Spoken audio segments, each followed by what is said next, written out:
अलैकुम। खाली में यहाँ पर मौजूद मेरे सभी मोहतरम बुजुर्गों, भाइयों और हमारे बीच में यहाँ पर महागठबंधन के प्रत्याशी मौलाना सऊद आलम साहब आपके बीच में हैं।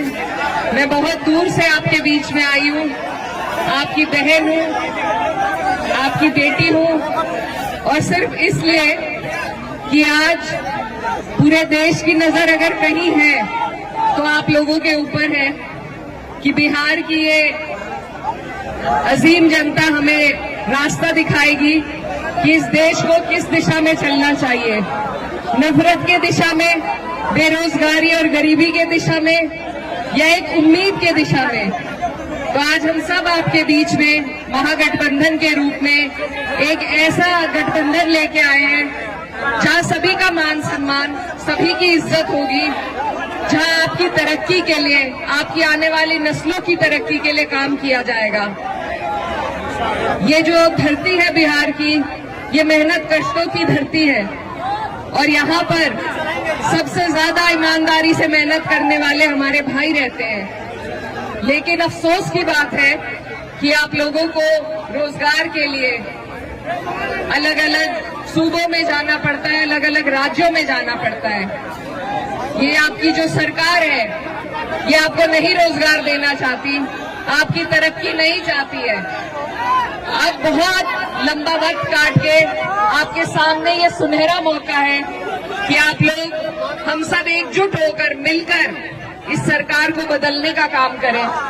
और ये सरकार सिर्फ तब बदली जा सकती है जब हम बहुत समझदारी और सूझबूझ के साथ ये आंकड़े जोड़े कि सरकार को हरा कौन सकता है। ये गठबंधन इसीलिए आपके लिए बना है कि सब आप और हमारे जैसी सोच रखने वाले, तरक्की की, भाईचारे की सोच रखने वाले लोग एकजुट होकर इस नापाक सरकार को बदलने का काम करें। मेरे भाइयों, मैं आपसे ये कहना चाहती हूँ कि आप लोग अपने इन वोटों को, अपनी ताकत को बंटने नहीं दीजिए। एकजुट होकर, एक तरफ होकर जब आप और हम वोट करेंगे तभी जाके हमें तरक्की हासिल हो पाएगी। हमारे बीच में मौलाना सऊद आलम साहब, अब भी आपके विधायक थे, आपकी लड़ाई लड़ते रहे और फिर से आपको और हमें कोशिश करनी है कि इनको फिर से हम जिताएं ताकि हमारी सरकार बन सके। मेरे मौलाना सऊद के जो वालिद थे वो मेरी वालदा के साथ सांसद रहे, तो हमारा पुराना ताल्लुक है, पुराना रिश्ता है और उसी के नाते आज मैं आपके बीच में ये गुहार लगाने आई हूँ कि इस सरकार से, ये जो डबल इंजन की नापाक सरकार है, इससे हम लड़ते हैं जब इससे हमें लड़ना पड़ता है आपके मुद्दों पे, चाहे वो वक्फ का मुद्दा हो या आपकी तरक्की, आपकी बेहतराई के लिए, आपकी रोजगार के लिए कोई मुद्दा हो। जब हम लड़ते हैं तो आपकी और हमारी लड़ाई का फायदा उठाकर जो लोग जीत के इस सरकार में बैठे हैं, उन्होंने किस तरीके से आपको और हमें धोखा देने का काम किया, ये बात आपको जरूर याद रखनी है। ये एक सिस्टम के तहत आपके और हमारे इदारों को बिल्कुल खत्म करना चाहते हैं ताकि आप और हम तालीम से, रोजगार से, तरक्की से दूर हों। तो इन लोगों के इस इरादे को अगर हम फेल कर सकते हैं तो सिर्फ एक वोट की ताकत हमारे पास है और कोई लाठी डंडे की ताकत नहीं है। सिर्फ वोट की ताकत से आप चोट पहुंचा सकते हैं और उसमें भी अगर हम अपने वोटों को बांट देंगे, अगर आपसी लड़ाई के चक्कर में हम इनको फिर जीतने देंगे तो ये हमारी आने वाली नस्लें आपको और हमें कभी माफ नहीं कर पाएंगी। तो मैं बहुत दूर से आपके बीच में, हमारा उत्तर प्रदेश आपकी तरफ निगाहें टिकाए बैठा है कि बिहार से जो संदेश निकलेगा वो पूरे देश भर में सरकार को बदलने का काम करेगा। तो मेरे भाइयों, आपसे मेरी यही गुजारिश है बार बार कि सभी लोग, माननीय अखिलेश यादव जी, राहुल गांधी जी, तेजस्वी यादव जी, सभी लोग कोशिश कर रहे हैं, आपके बीच में आ रहे हैं। इस बार आपके पास मौका है, अगर इस बार मायूस हो गए तो फिर लंबा मौका हाथ से चला जाएगा। इसलिए आपको चूकना नहीं है और लालटेन का आपका बटन है, आने वाली 11 तारीख है।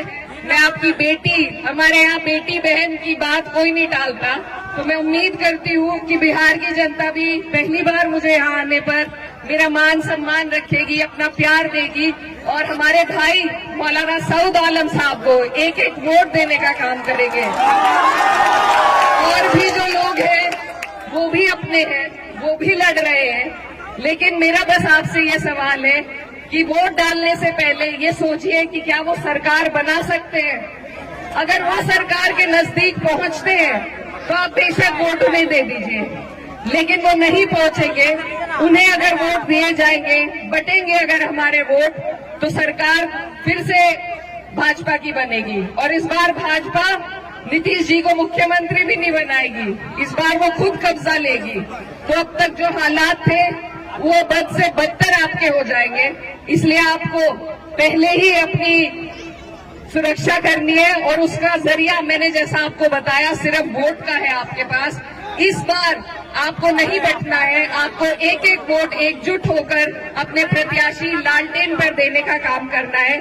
तो इन्हीं बातों के साथ मैं उम्मीद करती हूँ कि बोआखाली की ये जनता, ये गयूर आवाम सही फैसला लेगी, लालटेन का बटन दबाएगी और मौलाना सऊद साहब को यहाँ से जिताने का फिर से काम करेगी। आप सब यहाँ मेरी बात सुनने के लिए इकट्ठा हुए, यहाँ पर दूर दूर से लोग आए, मैं आपका तहे दिल से शुक्रिया अदा करती हूँ।